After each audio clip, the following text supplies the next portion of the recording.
Efésios 6:13, amém? Vamos ver a palavra do Senhor que nos diz assim: portanto, tomai toda a armadura de Deus, para que possais resistir no dia mau, e depois de terdes vencido tudo, permanecer inabaláveis.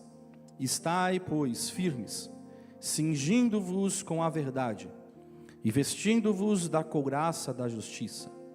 Calçai os pés com a preparação do evangelho da paz, embraçando sempre o escudo da fé, com o qual podereis apagar todos os dardos inflamados do maligno. Também tomai o capacete da salvação, e a espada do Espírito, que é a palavra de Deus, com toda oração e súplica, orando em todo tempo no Espírito, e para isto vigiando com toda perseverança e súplica por todos os santos, e também por mim, para que me seja dada, no abrir da minha boca, a palavra, para com intrepidez fazer conhecido o mistério do Evangelho, pelo qual sou embaixador em cadeias, para que, em Cristo, eu seja ousado para falar como me cumpre fazê-lo. Amém? Pai, nós te louvamos nessa noite, te agradecemos pela tua palavra que foi lida, que teu Espírito nessa noite fale com cada um de nós que aqui estamos, que teu Espírito Santo revele a tua bondade, revele o teu querer, Senhor Jesus, que eu diminua para que o Senhor cresça, para que o Senhor apareça. Meu Deus, ministra os teus propósitos sobre as nossas vidas. Fala conosco, Senhor Jesus, que todo roubo da tua palavra seja repreendido agora em nome de Jesus, e que nossos corações, as nossas mentes, tudo que nós somos, estejam aqui para ouvir a tua palavra e sermos ministrados por ti. É o que nós te pedimos e te louvamos em nome de Jesus. Amém. Glória a Deus, irmãos, pode se sentar. Amém. E irmãos, nesse texto que lemos, o apóstolo Paulo, em sua carta aos Efésios, ele fala de se revestir da couraça da justiça, e eu acho isso muito interessante. Ele reforça isso, a gente tem que estar revestido com a couraça da justiça. E o que era a couraça? A couraça, ela vinha antes da armadura, né? Então, para facilitar para os irmãos que talvez não tenham todo o conhecimento disso, pensa naqueles filmes de reis, que tem guerras, você vê que tipo o rei, ele coloca um negócio assim, meio preto, assim, meio brilhante, sei lá, nos filmes, aí depois ele vai e coloca a armadura. Então aquele negocinho preto, ele coloca aquela roupa que parece uma blusa, né? Não é uma blusa, aquilo vai proteger. Então essa é a couraça. Então a couraça, ela vem antes da armadura. E qual que é o objetivo dessa couraça? Ela protegia os órgãos vitais dos soldados, né? Ela era tipo, vamos trazer para hoje, pensa no colete à prova de balas, mais ou menos isso, né? Para a gente tentar entender um pouquinho. Então, o papel do colete à prova de balas é o quê? Proteger os órgãos vitais. Então, protege ali o coração dentro de uma situação. Trazendo para o lado espiritual, a couraça da justiça, ela nos torna mais fortes. A couraça da justiça nos protege para viver de acordo com a vontade de Deus, rejeitando o pecado e as mentiras do diabo. Significa o quê? Que as acusações do inimigo, elas podem até chegar, ou determinada situação, ela pode até ultrapassar a armadura. Ela ultrapassa, você está ali, preparado para o combate, mas ultrapassa a sua armadura. Mas ainda que isso ultrapasse a sua armadura, não ultrapassam essa couraça, que é o que? Intransponível, irmãos. Essa couraça não tem como você destruir, não tem como algo passar. Jesus nos justificou com o seu sangue. A couraça é a nossa convicção, é a nossa certeza acerca de quem Ele é e de quem nós somos em Cristo. Essa é a couraça. A gente é revestido pela justiça do Senhor, não por nós, mas pela misericórdia dEle. Então não importa a situação, não importa a condição, nós sabemos quem nós somos, e nós somos comprados pelo sangue do Cordeiro que nos justificou. E a Bíblia está dizendo aqui, Paulo aqui, quando ele está fazendo essa carta, ele está preso. Paulo está na cadeia, tanto que ele fala, eu estou em prisões, embaixador em cadeias. Ele está preso, mas ele está dizendo que nada ultrapassa a couraça que ele veste, porque a realidade dele era difícil. E eu acho interessante que quando ele está ali falando, mandando a carta, ele vai pedir oração por ele. Mas ele não vai pedir oração por ele para mudar a situação dele. Imagina você, eu estou aqui numa situação, ora por mim, para Deus me tirar daqui, fazer como o apóstolo Pedro, né, que em determinado momento foi lá, mandou o anjo, me tirou.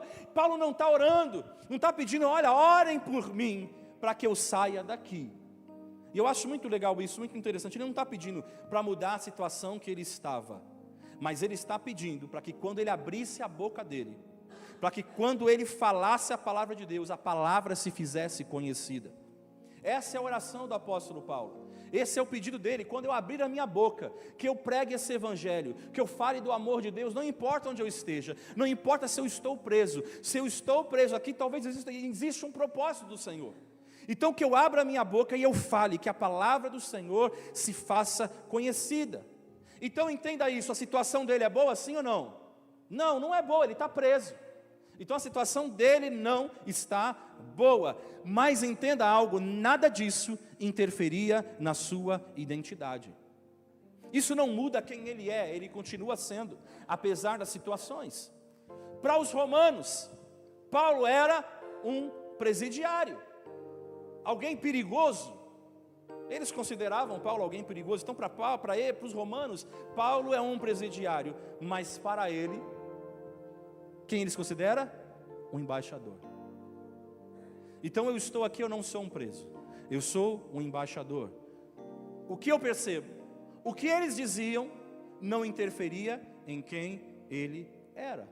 Ele não chega na situação e fala assim, eu sou preso mesmo, acabou tudo, agora acabou o ministério, eu não vou mais falar do amor de Deus, a minha vida está um caos, dá tudo errado, eu estou preso, não dá mais. Até aqui eu pude ir, agora não posso fazer mais nada. Nada disso, é isso que a gente precisa entender, interfere em quem ele era. Ele tem convicção de quem ele é em Cristo. O que é um embaixador? É alguém que representa um reino em outro reino. Esse é o papel do embaixador. Então quando você vai na embaixada de certos países, então o que? O embaixador está representando o país de origem que ele é. Então Paulo está dizendo, eu sou o embaixador do reino de Cristo, do reino de Deus. Eu não sou, eu entendo isso. Então eu sou aqui, eu sou um embaixador. E essa é a convicção que Paulo ele tem dentro da sua vida. Ele está revestido com essa couraça. Porque o inimigo vai tentar de todas as formas fazer com que ele negue. Vai fazer de todas as formas, vai colocá-lo em situação para que ele negue o nome do Senhor. Mas quando você está revestido com a couraça da justiça, não importa a situação, você permanece fiel.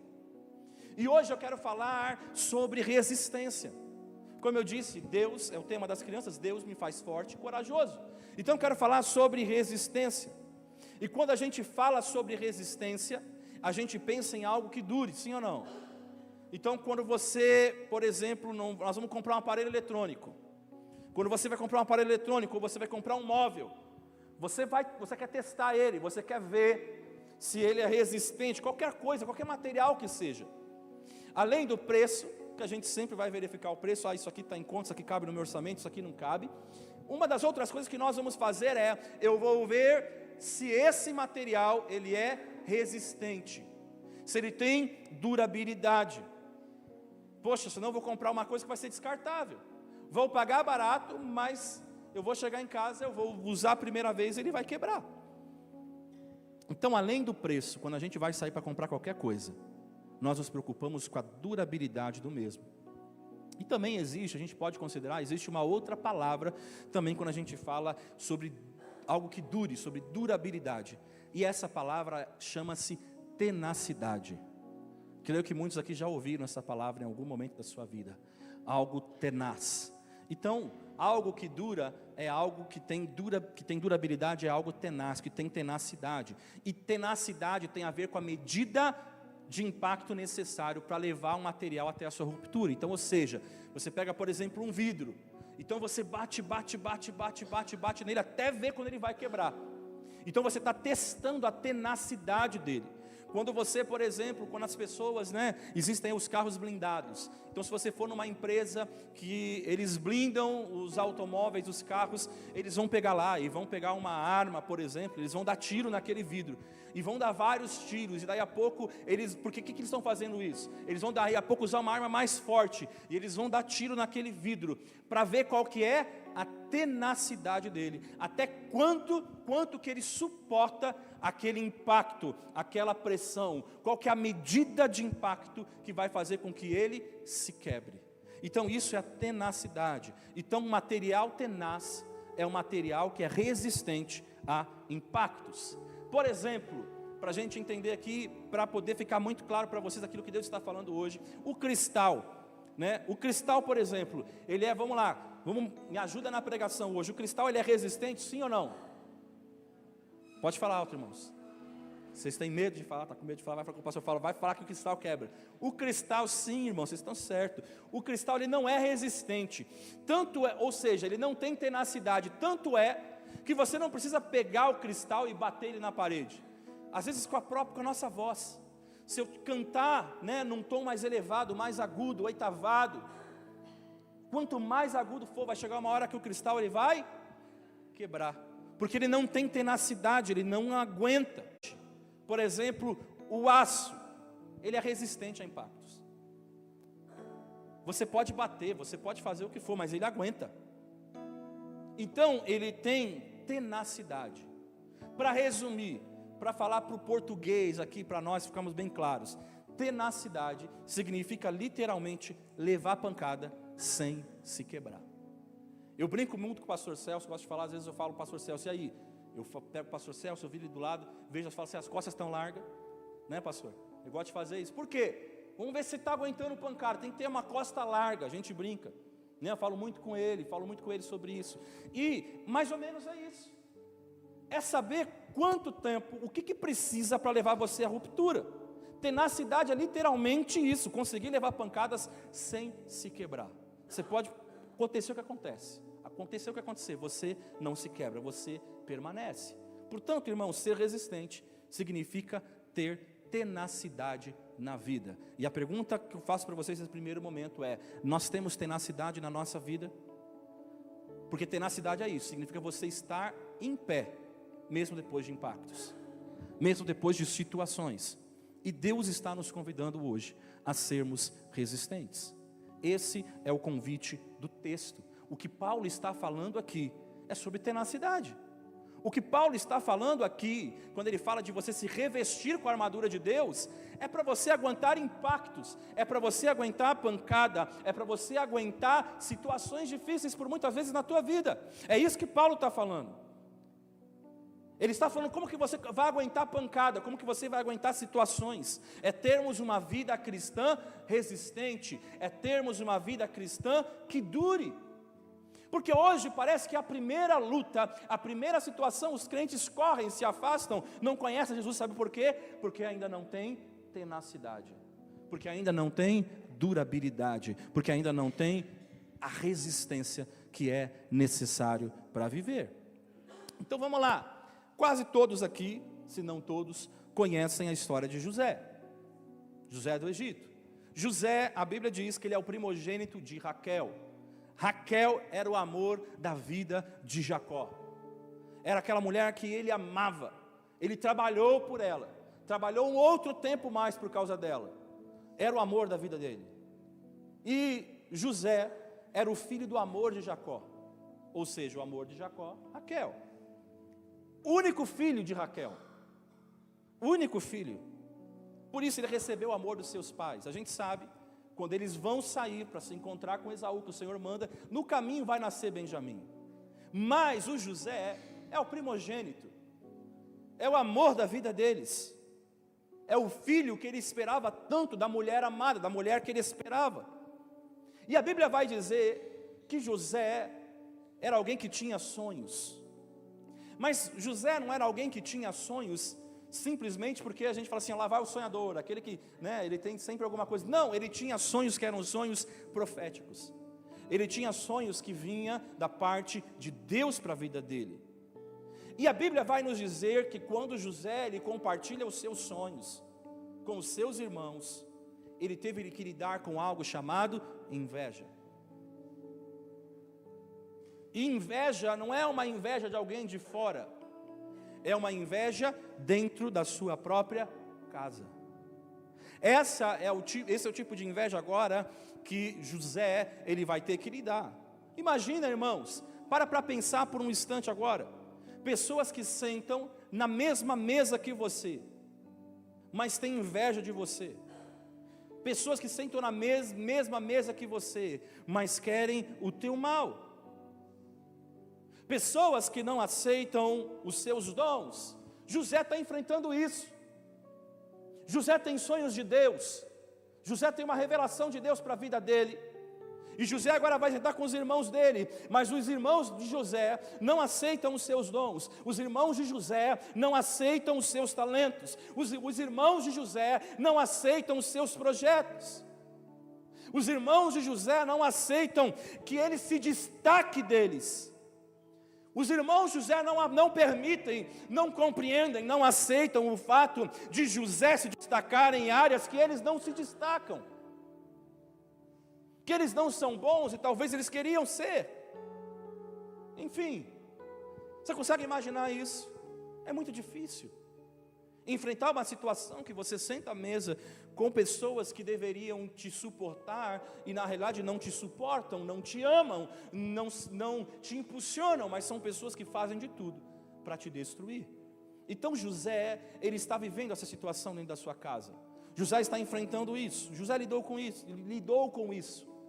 Ele foi crescendo, tendo que lidar com isso.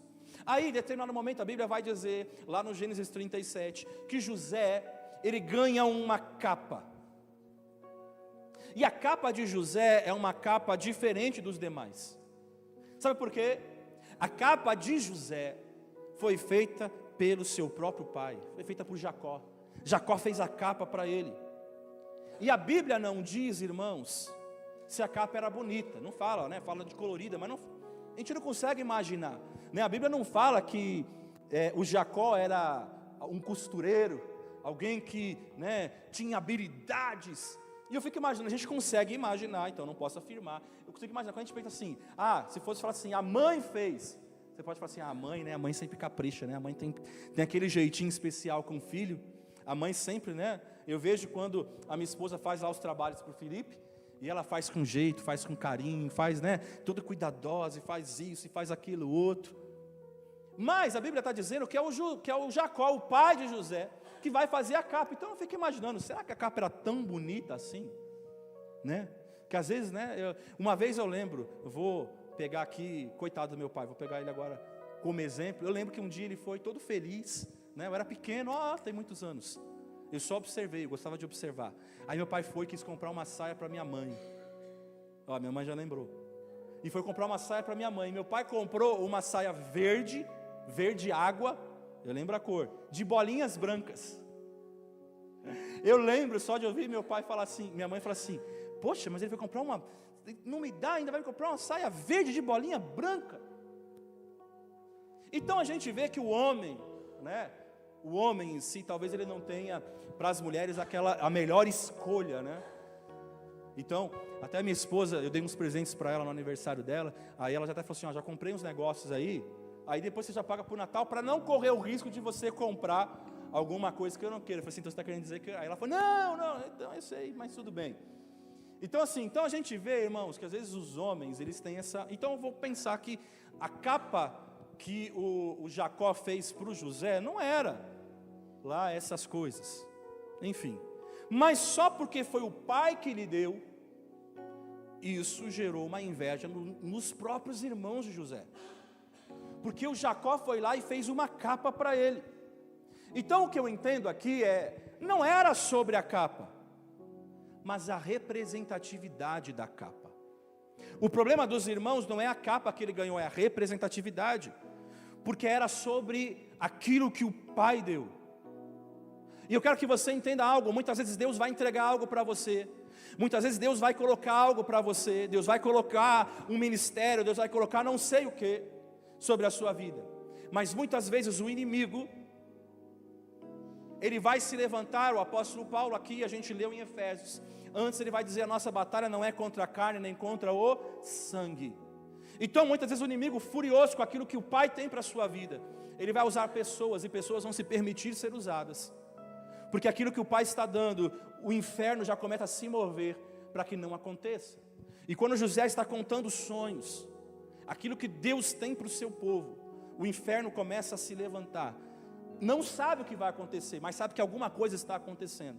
Então eles vão se levantar contra você. E aqui o que acontece é exatamente isso. Jacó deu e o negócio ferveu, irmãos. É aí que estava o problema, o negócio ficou estreito. E aí, por causa dos seus sonhos, os irmãos de José arrancaram-lhe a capa e o transformaram em um escravo. Mas a Bíblia nos mostra que José era resistente. José, ele vai enfrentar o teste da tenacidade agora. E José era resistente. Porque para pensar o seguinte, naquela época, vamos pensar no Daniel no Cova dos Leões, lembra de toda aquela situação que houve, que eles são apátridas em Babilônia. Daniel, ele já não tem pai, não tem mãe, ele não é mais nada, ele perdeu a cultura dele, ele perdeu tudo. O José, quando ele é vendido, é como se ele tivesse morrido. Ele não tem pai, não tem mãe, não tem irmão, não tem nada. Agora ele vai sofrer o teste de tenacidade. Então talvez ao longo do caminho da história de José, a gente pode se perguntar, se José talvez não ficava questionando dentro dele, seria melhor que eu tivesse morrido do que eu passar por tudo isso. A Bíblia não fala. Porque ele era um Zé Ninguém, ele era um morto vivo. E José agora então a Bíblia vai dizer que ele a capa que o pai deu a ele é arrancada dele, e ele então agora vai ser transformado, ele vai ser vendido como um escravo. Mas a Bíblia também vai nos dizer que o tempo vai passar e com muito trabalho, com muita dedicação, ele mesmo, com o seu próprio dinheiro, com o suor do seu rosto, ele compra uma outra capa. Fruto do seu trabalho com o suor, irmãos, lá na casa de Potifar. Mas a cobiça mundana, através da mulher de Potifar, ela arranca-lhe a capa e coloca ele numa prisão, transforma ele num prisioneiro. Mas José era resistente. Agora, José está preso, assim como Paulo, o apóstolo Paulo, que é um embaixador em prisões. José também agora vai ser um embaixador em prisões, porque lembra que eu falei, ele é um apátrida, ele está no Egito, ele não tem pai, não tem mãe, não tem irmãos, ele é um escravo, ele é um coitado, ninguém olha para ele, ele não tem nada, então ele é um morto vivo, mas ele tem convicção de quem ele é. Lá na prisão, ele poderia falar assim, quer saber, a minha vida está um caos, eu não estou mais nem aí com nada. Mas José continua no teste de tenacidade, ele está levando pancada, mas José ele continua firme. José continua sendo um embaixador aonde quer que ele seja, porque ele sabe que ele é filho de Deus. Ele não é apenas o filho do seu Jacó, ele não é o filho da Raquel, ele é um filho de Deus, e ele tem essa convicção. E José está ali na prisão, sendo um filho de Deus, continuando com o ministério que Deus colocou ele. Mas José não está vendo os sonhos proféticos que ele teve, não está vendo os projetos proféticos que ele teve sendo realizados. José agora está sem possibilidades. Para muitos, alguém esquecido. Mas José agora é um embaixador dentro da prisão, e como embaixador dentro da prisão, sabe o que ele faz? Ele faz aquilo que Deus entregou para ele, porque Deus não entregou a capa para ele. O pai entregou, mas Deus tinha entregado algo para ele. Ele revelava sonhos. Ele entendia. E a Bíblia vai dizer que então José ele vai revelar o sonho do padeiro e do copeiro, que também estavam presos. Até ele ser convidado, estou resumindo a história, irmãos. Até ele ser convidado para algo grande. Revelar o sonho do próprio faraó. Depois disso, de revelar o sonho do próprio faraó, ele é convidado para se tornar governador de todo o Egito. Então José, finalmente, é vestido daquela capa que ninguém mais pode tirar. Sabe por quê? Porque agora quem está entregando uma capa É o próprio Deus. É o próprio Deus que está entregando uma capa que Ele criou para ele. Você conhece a história? Antes de José, não existia nenhum outro governador no Egito. Depois de José, não houve nenhum outro governador do Egito. Então eu digo para você, Deus pegou e falou assim, agora eu estou entregando a capa. E a capa que eu entrego para você, ninguém tira. Não é o teu esforço, não é o teu pai, não é a tua mãe. Sou eu que faço por você. Então Deus agora Ele está entregando para José algo. O cumprimento de um sonho, o cumprimento de uma profecia. E José só conseguiu chegar aonde chegou, porque ele teve tenacidade, porque ele teve durabilidade, porque ele não desistiu apesar das circunstâncias. E com essa capa de governador, não aquela feita pelo pai, nem aquela arrancada pela mulher de Potifar, ele está pronto para entender que as capas que lhe foram roubadas, foram fases ruins, foram situações ruins, tratamentos ruins, dados por pessoas que se permitiram ser usadas por Satanás, por pessoas ruins, para que finalmente ele chegasse onde Deus o queria. E Deus o queria onde? Ali, naquela sala do Egito, com aquela capa de governador, com aquele anel, mas sobretudo, com aquele coração. Qual coração, pastor? Gênesis capítulo 45, versículo 4. A Bíblia vai nos dizer: disse José a seus irmãos: agora chegai-vos a mim. E chegaram-se. Então disse: eu sou José, vosso irmão, a quem vendestes para o Egito. Irmão, imagina os irmãos agora. Imagina o cara mais poderoso do Egito, o governador do Egito. Eles estão diante do governador do Egito, e ele fala assim: então, eu sou José, o seu irmão. Irmãos, imagina você no lugar de José e fala assim: agora vocês vão pagar, agora vocês vão ver. E se fosse eu, aquele que jogou José no poço, eu acho que eu ia tentar sair correndo, porque agora o negócio vai ficar estreito, agora o jogo virou, agora a situação virou.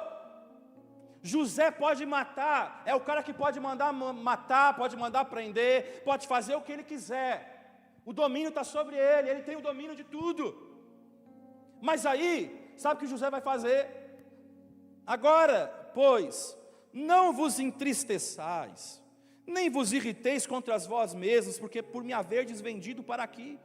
Porque para a conservação da vida, Deus me enviou adiante de vós. Porque já houve 2 anos de fome na terra, e ainda restam 5 anos em que não haverá lavoura nem colheita.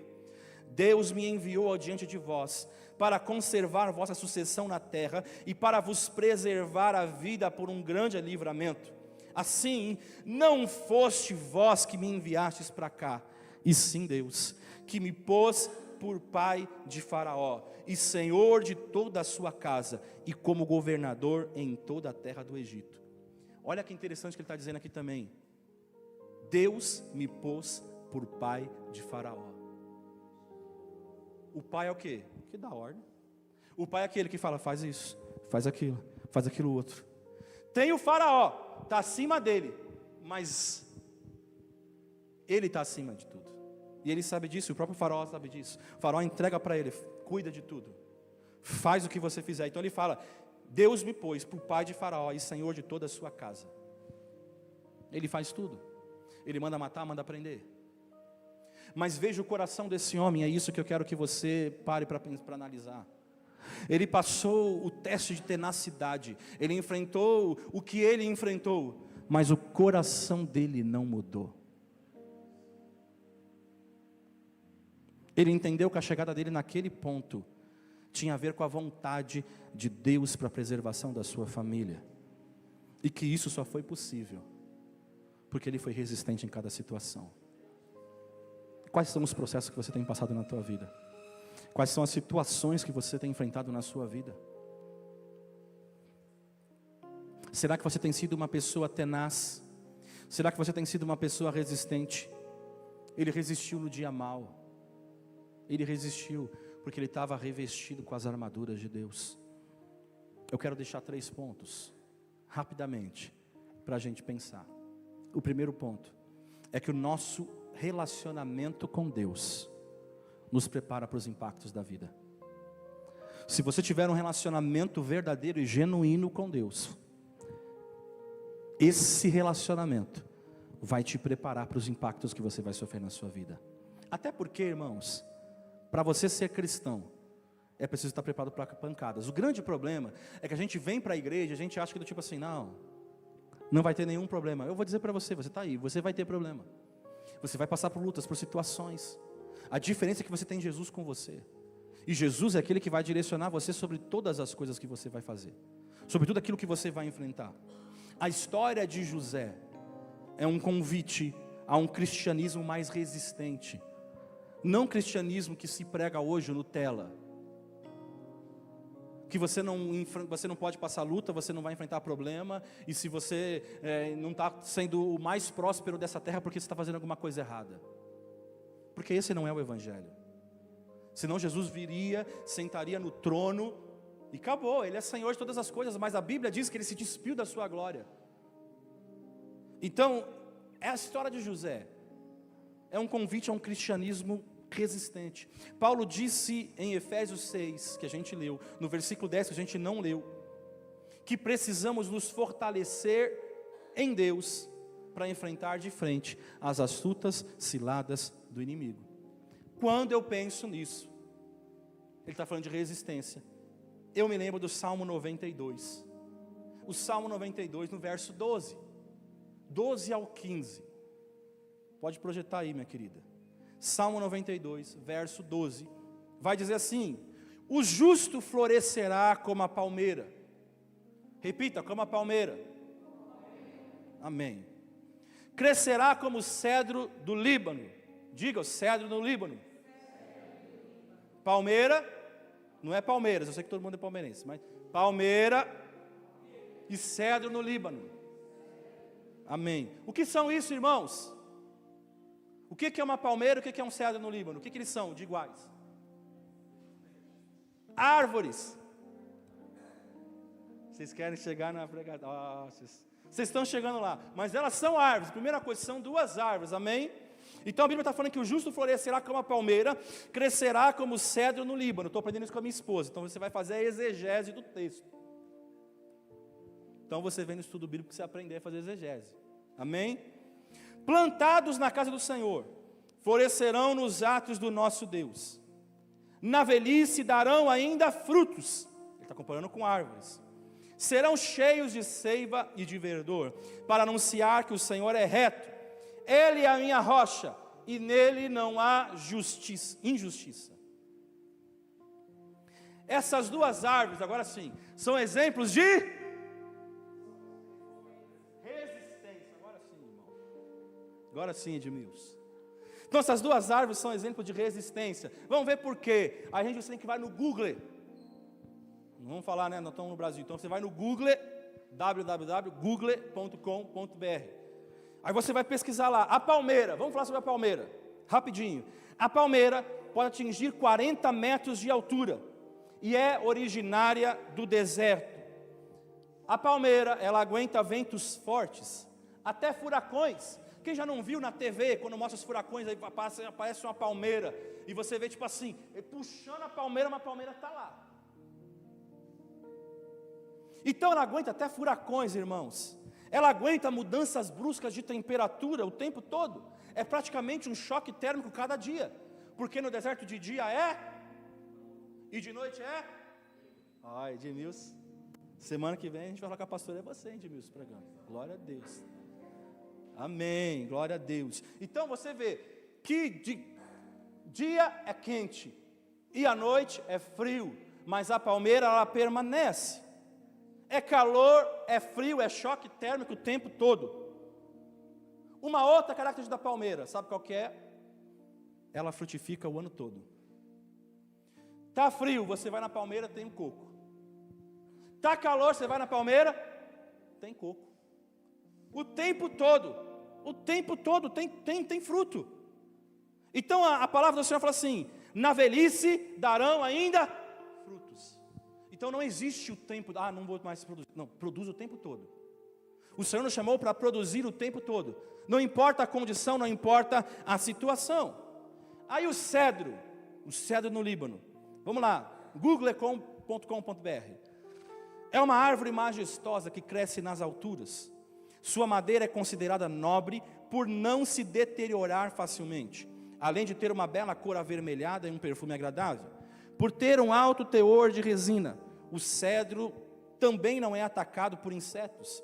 Atinge também até 40 metros e chega a impressionantes 14 metros de diâmetro. É usado em edificações e alicerces. Demora para crescer, mas durante esse tempo, as raízes atingem dezenas de metros.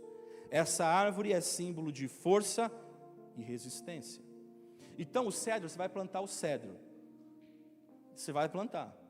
Vai passar um ano, não vai ter nada. Vai passar 2 anos, não vai ter nada. 3 anos, não vai ter nada. Você vai olhar, mas eu não plantei, acho que foi embora. Você não está vendo, mas embaixo, as raízes estão crescendo. Estão lá no fundo, está ficando forte, está ficando resistência. Não saiu ainda. É como a palavra do Senhor diz que filhos são como flechas na mão do arqueiro. Então você está preparando os teus filhos, para a hora que você lançar. Na hora que ele sair, ele vai sair forte, e ninguém vai derrubar ele. Então, o cedro, ele está lá, crescendo, criando raízes profundas, até ele sair. Árvore, símbolo de força e de resistência. Sabe o tempo certo, a hora certa de sair. Quando ela sai, ela se torna forte e poderosa. E eu pergunto para vocês nessa noite, qual é a sua capacidade de resistência? Qual é a sua capacidade de aguentar impactos? Será que você é o primeiro, deu um problema? Acabou o mundo, e você vai brigar com todo mundo e tal, e não sei o quê, e não é porque é isso, porque é não sei o quê. Qual é a sua capacidade? O Evangelho, irmãos, ele tem a proposta de nos fazer mais resistentes. Essa é a proposta do Evangelho. Todos nós sabemos que a história da igreja é uma história de perseguições. É uma história de luta, de muito sangue derramado. Pega a igreja primitiva, irmãos. Mas a gente do tipo, não, agora é outro tempo, pastor. Agora é outro esquema. Então é outro esquema, meu irmão. Vai lá na China. Prega o evangelho lá. Na China comunista, lá com Xi Jinping. Vai lá. Vamos ver o que você vai falar. Vamos ver se você volta, né? Vamos ver se você volta. Então vai lá. Porque não tem perseguição. Não tem perseguição não. Desde o primeiro século, irmãos, e até hoje, os cristãos estão vivendo uma vida de perseguição. Até aqui a gente sofre perseguição. Talvez não seja como lá, né? Mas, sei lá se vai chegar. Mas na China o negócio é estranho. Isso me lembra. A presbítera compartilhou, e mais uma vez vou incentivar você a estar no estudo bíblico, porque se você não vem, você não prega esses negócios. Né? Aí ela compartilhou uma história lá na China, né? Uma história real. Que é um pastor, né? Não sei, pastor. Então ele estava lá levando Bíblia. Então ele estava com um caminhão cheio de Bíblia. Está pregando o evangelho. Só que lá você não pode fazer isso. E o pastor estava lá, levou. Só que o que aconteceu? Blitz. Foi parado. E aí, os policiais chegaram e falaram assim: o que você está levando aí? Queria que a polícia para aí. O que você está levando dentro do caminhão aí? Aí ele falou assim: eu sou pastor, não vou mentir. Se deu ruim, deu ruim. E ele vai falar para os policiais: eu estou levando Bíblia, tem Bíblia aí dentro. E o chinês responde: o quê? Alface? Não, Bíblia. Alface? Bíblia. B-I-B-L-I-A. Bíblia. Alface. Os caras abrem. Os caras abriram, né? Os caras abrem. Alface. Pode ir embora. Eu pergunto para vocês, irmãos, eu tenho 2 possibilidades. Primeira, sobrenatural de Deus, irmãos. Deus, na hora que abriu, fez os caras enxergar alface.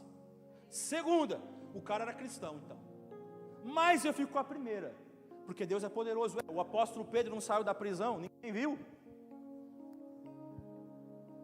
Então esse é o nosso Deus, irmãos, que faz o sobrenatural, que faz além daquilo que você possa pensar ou imaginar, mas depende da tua posição com o Senhor.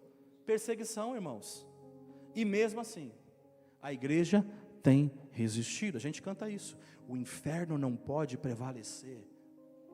Vamos avançar, não vamos parar de crescer, e continua avançando em todas as partes do mundo. Segundo ponto, a resistência é um degrau de maturidade. Então, como você sabe se você adquiriu maturidade? Se você tornou alguém resistente.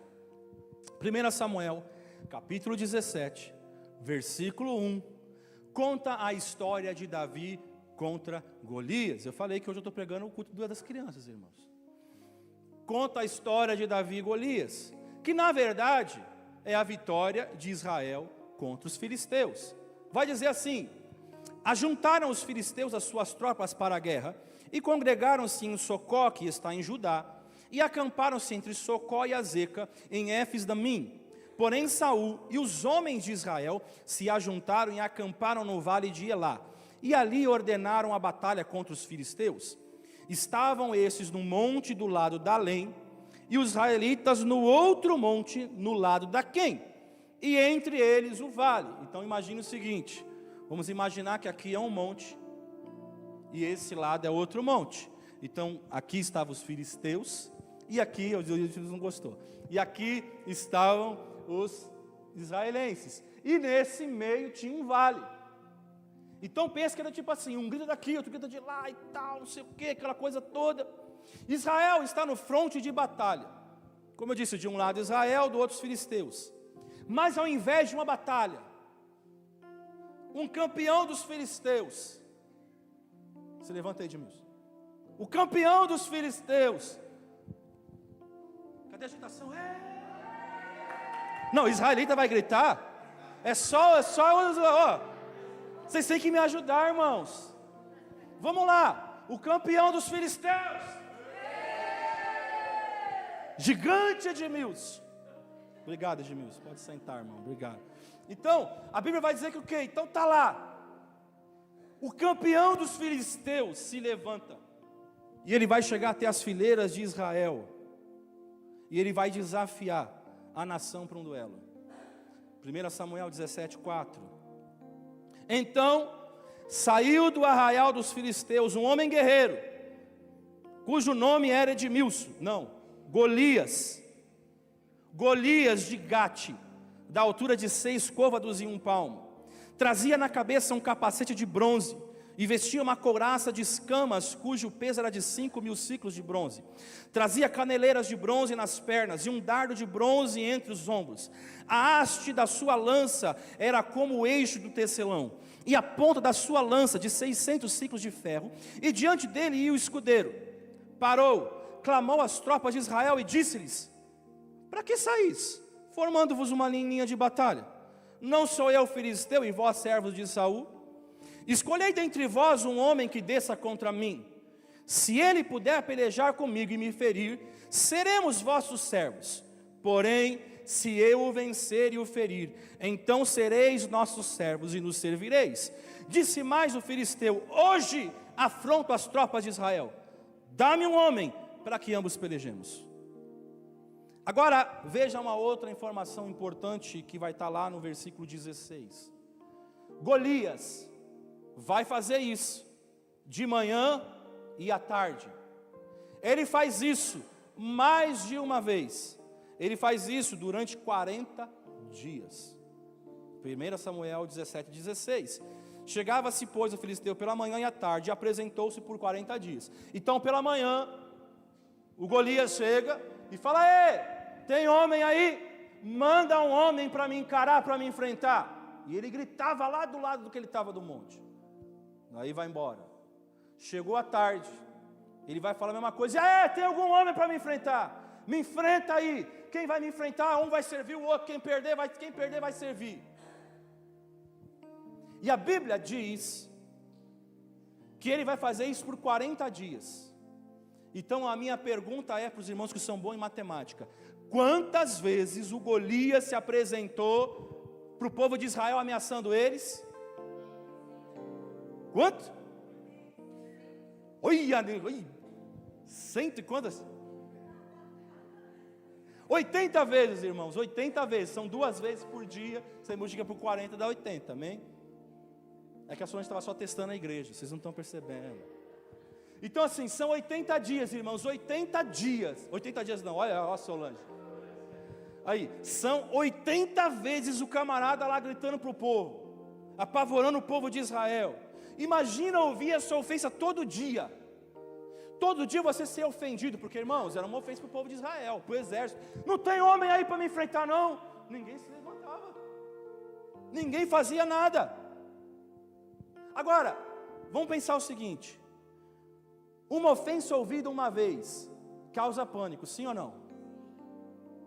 Mas uma ofensa repetida todos os dias, mais de uma vez, vira rotina, irmão. Estou todo dia sendo ofendido. Aí eu pergunto, já fazia parte do trabalho. Qual que é o trabalho, irmãos?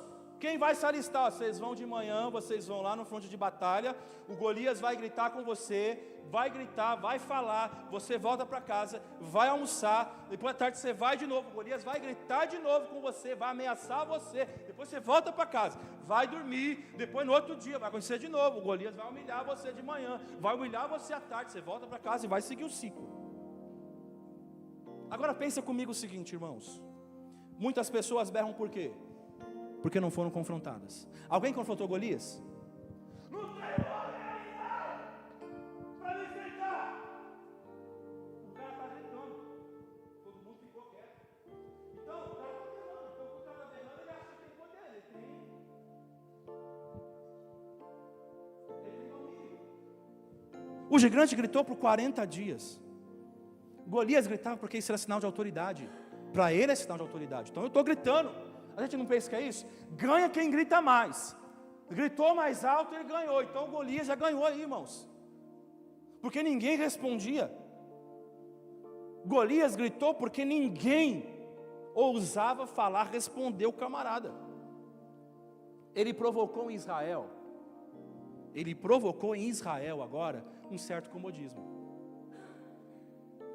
Os caras têm medo, mas também entraram numa zona de comodismo. Chegou uma hora que o medo dos soldados, irmãos, a gente pode ver, já não era um medo, era medo, óbvio, mas não era medo, é o que eu falei, era apenas no momento, mas lá no fundo, vamos lá, se o exército de Israel não quiser escolher um homem para enfrentar o Golias, vai ter batalha? Não, se tiver batalha é todo mundo, só que aí com todo mundo, Golias consegue? Ele tem o risco de, vem uns 10 caras em cima dele e derruba ele. Ele não consegue. Mas o Golias quer um tete a tete. É enfrentar aqui, homem contra homem. Então, no fundo, o povo agora, o exército, está meio que sabendo, assim, não vai dar em nada. Sabe por quê? Novamente o que eu falo, eles sabiam que aquilo ia durar uma parte do dia. Mas depois tudo voltaria ao normal, é o que eu falei. Qual que é a rotina? Acorda, toma o café da manhã, pega a arma, fica até, se você começar a analisar, fica até engraçado. Pega as armas, vamos lá no monte, aí um enfrenta o outro, Golias grita, berra, te humilha, faz o que faz, você não responde nada, você fica quieto, volta para sua casa, aí você vai almoçar, e aí, o que nós vamos fazer de novo? Não, nós vamos voltar para o fronte, volta para o fronte, Golias vai lá, humilha, faz, não aconteceu nada, volta, vamos embora. Eu fico pensando, e aí, o que vai ter de novo? Vai ter nada, cara, o que vai acontecer lá na batalha? Não vai ter batalha. Nós vamos lá, o Golias vai humilhar a gente, vai detonar a gente, mas a gente já está acostumado. É isso aí mesmo, ele vai fazer isso, ele vai gritar, ele vai espernear. Aí a gente volta, a gente vai almoçar, a gente volta à tarde, ele vai gritar de novo, e vai levar, vida que leva. Vamos ser ofendidos, mas está tudo bem, não tem problema. Tudo volta ao normal. Chegou em casa, está tudo certo. E quando você aceita a rotina dentro de você, você deixa de ser uma pessoa resistente. Você deixa de ser uma pessoa que é diferente, que se reveste com a armadura do Senhor. você passa a se tornar, quando você deixa tornar rotina, você também começa a se tornar uma pessoa acomodada. E quando você cai no comodismo, você não reage mais, você aceita. Então foi isso que Israel agora estava enfrentando, porque eles sabiam que eles não conseguiam mudar aquela situação. Você se acomoda, muitas vezes, tem aqueles que não se acomodam, irmãos, tem aqueles que são diferentes, mas muitas pessoas se acomodam com aquilo que acham que não pode mudar mais. Eu não consigo mudar mais isso, é grande demais para eu resolver, é forte demais para lutar. O povo estava assim, eu não consigo resolver mais, eu não consigo, ele é grande demais para eu resolver, como que eu vou me levantar e peitar esse gigante? Ele é muito grande, ele é muito forte. Aí eu me acomodo, eu aceito ouvir que eu sou isso, que eu sou aquilo, que eu sou aquilo outro, e está tudo bem. E eu pergunto nessa noite, quantos que hoje estão aqui estão assim? Você é humilhado, o inimigo acaba com você, mas sabe o que você faz? Você abaixa a sua cabeça, você é humilhado por ele, você volta para sua casa, aí você vai almoçar, depois você volta lá de novo, ele vai te humilhar de novo, e para você está tudo bem, porque você já não sabe mais como fazer, já que a situação vai ficar sempre assim mesmo, tá bom, não tem guerra, eu aceito passar por isso. O povo estava aceitando, o povo de Israel estava aceitando passar por isso, está tudo bem, eu deixo eu ser humilhado, isso está me mantendo de pé apesar de tudo, então tá bom, deixa eu ser humilhado. Quantos hoje estão aqui assim, se adequando ao cenário? E esse é o problema. Mas Deus nos faz fortes e corajosos. Amém? Um dia, o pai de Davi o envia para encontrar os irmãos. Vai lá, Davi, encontra seus irmãos, leva comida. E vai lá ver como eles estão, está tudo bem. Quando Davi chegou, era exatamente a hora das afrontas, que todos estavam acostumados. Então eles estavam lá, todo mundo enfileirado, Davi está chegando e está lá o Golias gritando: o que vocês são? Não tem homem aí para me enfrentar, o Deus de vocês é um Deus fraco, vocês não podem com a gente, e está lá humilhando o povo. Só que o azar de Golias é que agora não é o exército que ouviu. Aquele dia, Davi ouviu. E irmãos, Davi não estava acostumado a isso. O Davi é diferente. Davi não estava acostumado a ouvir essas afrontas. Não. Então entenda algo. A resistência ela tem a ver não apenas com você aguentar o que se deve. Porque o José estava aguentando aquilo que devia. Ele tinha que aguentar. A resistência também tem a ver a resistir aquilo que não se deve. Está entendendo? Tem coisas que você não pode aceitar. Tem coisas que a gente precisa entender que é um teste de fé. Mas tem outras que a gente precisa entender que Deus está esperando que você faça resistência. Que você não fique calado, que você não fique quieto. Existem coisas que você precisa aguentar, mas existem coisas que você não pode admitir. É bem diferente, é isso que você precisa entender. Coisas que você aguenta e coisas que você não pode admitir. Por exemplo, tem coisas que você não pode permitir no casamento. Tem coisas que você não pode permitir no teu trabalho. Tem coisas que você não pode permitir no relacionamento. Não é quando você fala assim, olha, aqui tem um limite. Aqui não. Não é isso. Às vezes em relacionamento com pessoas, espera aí, agora você está... Não fala isso, não fala aquilo outro. Não age assim, aqui é o meu limite. Porque se você permitir agora, o que vai acontecer? Você irá se estragar emocionalmente, espiritualmente, socialmente, financeiramente, e todos os mentes que você pode pensar. Porque você está permitindo isso. E quando você permite aquilo que é errado, quando você permite aquilo que é pecado, você vai se tornar escravo disso. E você vai se estragar por causa disso. José nos ensina a resistência com aquilo que temos que suportar. E Davi, a resistência com aquilo que nós não podemos aceitar. E a resistência que Deus espera, irmãos, de nós também tem a ver com resistir aos inimigos de Deus. Existem coisas que tem que orar, que tem que jejuar, que tem que aguardar. Mas existem outras que você precisa dar um tapa na mesa e dizer: chega. Daqui que Davi está falando: você afrontou o exército do Deus vivo, você afrontou o meu Deus.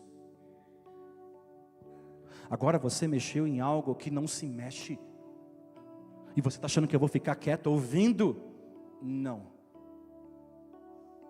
É entender que até aqui foi de um jeito, e o pessoal fica quieto, Davi. É assim mesmo, deixa ele gritar, depois a gente vai embora, e vai ficar tudo certo. Davi, não, ele está afrontando o exército do Deus vivo. Não é com vocês que eles estão mexendo, é com Deus, e o nosso Deus é forte. Eu conheço um Deus forte, eu sirvo um Deus forte, eu não vou aceitar ofensas contra o meu Deus. Então Davi está chegando: vamos dar um basta, eu não vou mais ser passivo. Davi fez isso. Ele diz mais ou menos assim: não importa o tamanho do gigante, não importa, o que importa é que está afrontando o meu Deus. O que importa é que é contra a vontade do meu Deus, e esse é o tipo de coisa que eu não posso ouvir de forma passiva. Esse é o tipo de coisa que eu não vou aguentar calado.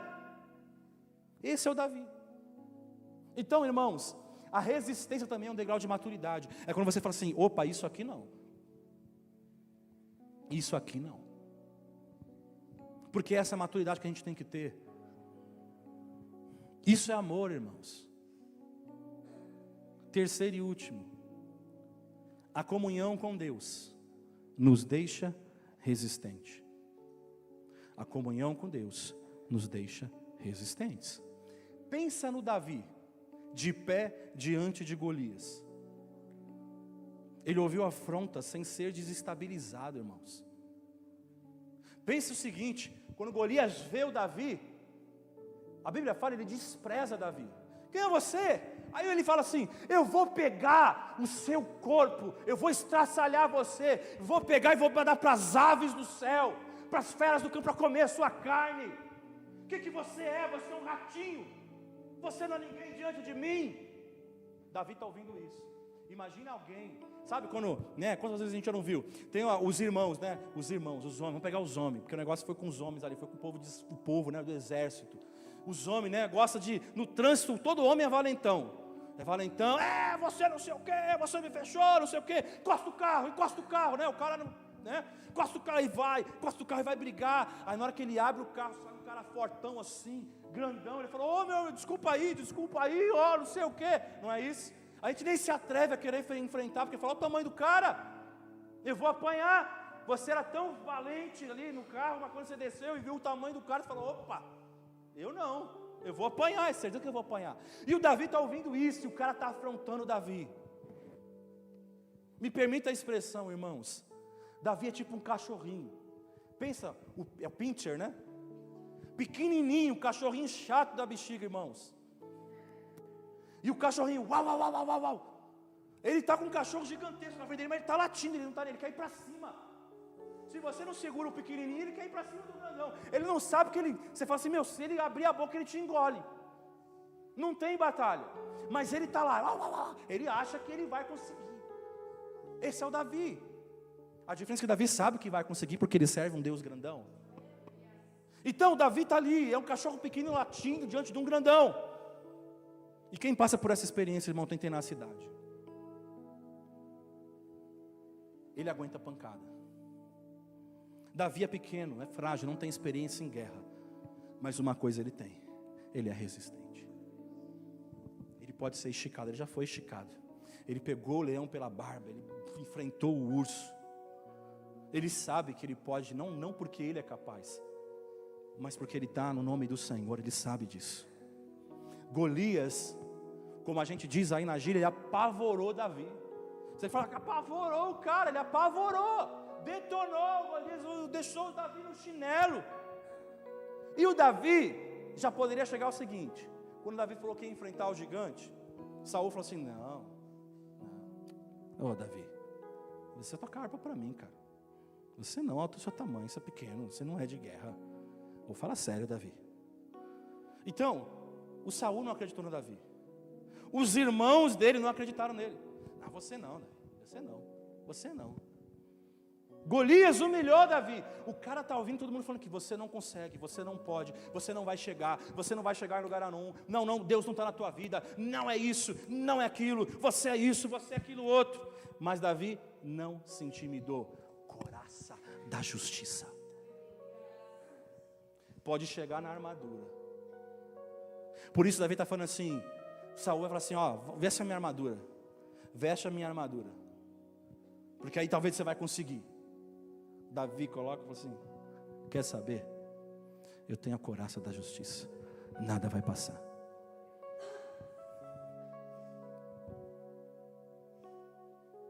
Davi não se intimidou, irmãos.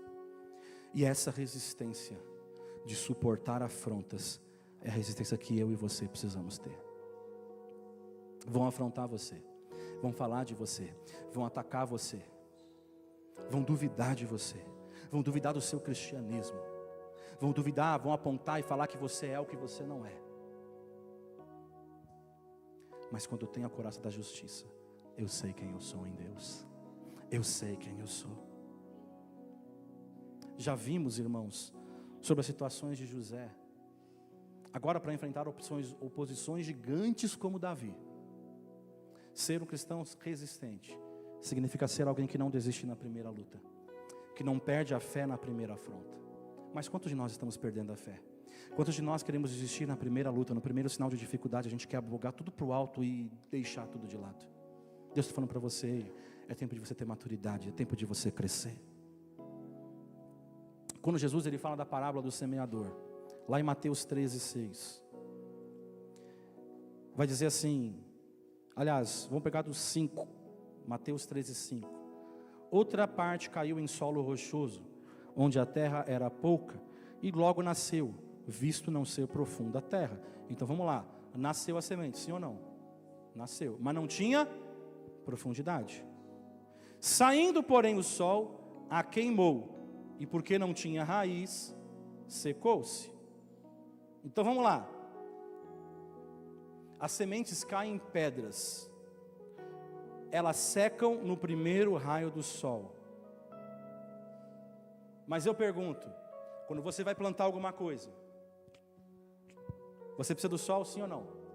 Precisa, não precisa? A gente precisa. Precisa da água, precisa do sol, precisa da terra. Precisa. Então, vamos lá. O problema aqui não é o sol. O problema não é o sol. O sol veio e secou, mas o problema não é o sol.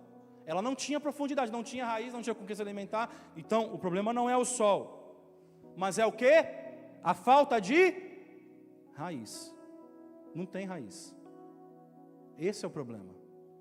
A terra era pequena, não tinha raiz. Então o sol veio, e o que era para fazer bem, não deu certo. Falta de raiz é falta de maturidade. Falta de raiz é falta de estabilidade. Quantos cristãos estão com falta de raiz? Quantos crentes, quantos, não são poucos, estão com falta de raiz? Quantos crentes estão com falta de estabilidade? Por que Davi tinha tanta coragem? Ainda pensando na encarada do Golias, irmãos, como ele conseguiu passar por uma humilhação daquelas? Porque assim como José, Davi também teve de suportar desprezo. E muitas vezes você vai ter que enfrentar desprezo, mas o nosso problema hoje, sabe o que é? A gente está muito preocupado com pessoas. Mas muito preocupado com pessoas. A gente está muito preocupado que, eu vou ser desprezado. Porque não vai mais falar comigo. Porque não vai mais isso, porque não vai mais aquilo. Mas eles aprenderam a suportar desprezo, irmãos. O desprezo dos irmãos, o desprezo das pessoas. E olha que não era a primeira vez, hein? Ele tinha sido, se a gente voltar um pouquinho, ele já tinha sido, Davi tinha sido escudo da reunião familiar, lembra? Samuel foi lá, ungiu o rei e tal. O Jessé chamou todo mundo, mas o Davi ficou. O desprezo pode acabar com uma pessoa, ou torná-la resistente. A escolha é sua. Deus coloca para a gente a bênção e a maldição. Deus coloca escolhas. Qual caminho a gente segue? Qual opção a gente escolhe? O caminho do perdão? Ou a gente escolhe o caminho do ódio? O caminho do não perdão? Qual caminho a gente escolhe? A forma como você lida é que vai transformar você na pessoa que você precisa ser. Como você tem lidado com os conflitos que surgem diante de você? Você tem se acomodado ou você tem enfrentado? O Senhor quer te tornar alguém forte e corajoso nessa noite. Eu não sei como você chegou aqui, mas eu sei que Deus está falando com pessoas nessa noite. E o Senhor fala: não endureça o seu coração. Davi fez a segunda opção. Ele enfrentou as feras na vida. Davi enfrentava o leão pela barba. Então eu quero dizer para você, se você tem um histórico de embates e lutas, você pode ser alguém resistente, sim. Resistir no dia mau é mais fácil para quem já resistiu a outras situações, para quem está revestido com o Senhor. Deus, Ele faz você forte e corajoso. Vamos ficar de pé nessa noite.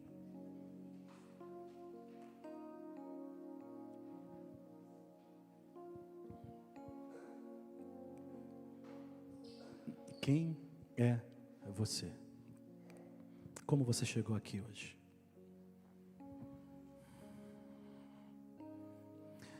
Quais são os impactos que têm surgido na tua vida? Quais são as lutas que têm se levantado diante de você e como você tem reagido a elas? Existem momentos que você precisa, sim, entender que Deus está te levando a uma condição. E José entende isso. Mas existem momentos, assim como Davi, que você precisa dar tapa na mesa e falar: chega, porque eu não posso mais ser refém dessa situação. Ouso dizer que se Davi não tivesse levantado, aí sou eu, óbvio, né, irmãos? Talvez a gente estaria na guerra ainda.